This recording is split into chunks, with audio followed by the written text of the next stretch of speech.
guys সকলোকে শুভ আবেলি ৰ'ব আপোনালোকে ভাবিছে চাগে মোৰ মুখখন কি হৈ গ'ল মোৰ মুখখন একো হোৱা নাই গৰম যিহেতু সেইবাবে পাউডাৰ সানি থৈছোঁ দেখিছেনে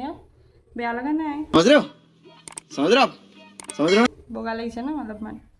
আৰু আপোনালোকৰ ঘৰত বাৰু এই ছিজনটোত বেছিকৈ কি চব্জি চলিছে ক'বচোন আমাৰ ঘৰত কিন্তু প্ৰতিটো সাজতে এটা বস্তু চলিছে কি বস্তু গম পাইছেনে সেইটো হৈছে কঁঠাল গুটি ৰাতিপুৱা হওক গধূলা হওক দুপৰীয়া হওক মানে কঁঠাল গুটি এইটো চলিবই এয়া গুচাই আছোঁ ৰাতিৰ কাৰণে খাবই লাগিব আৰু কঁঠালৰ ছিজন ষ্টাৰ্ট হোৱাৰ পৰা ধৰি এতিয়ালৈকে কঁঠাল গুটি চলিয়ে আছে কোনোবা জেগাত বাৰু কঁঠাল শেষ হ'ল আমাৰ ইয়াত বাৰু এতিয়াও ওলাই আছে এটা দুটাকৈ এয়া মানে কঁঠালৰ শেষ নোহোৱালৈকে কঁঠাল গুটি চলিবই আৰু ঘৰত আছে যিহেতু ফ্ৰী বস্তু খাবই লাগিব ন জল্দি কঁঠাল গুটি শেষ হ'ব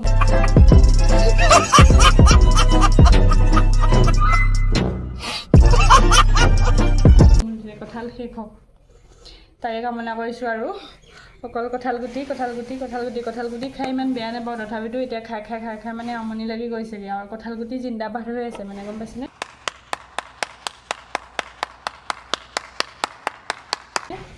প্ৰতিটো সাজতে যেতিয়া কঁঠাল গুটি থাকিছে কঁঠাল গুটি জিন্দাবাদ চব বাদ দি আৰু উপায় নাই খাব লাগিব আজিলৈ আহিছোঁ বাই বাই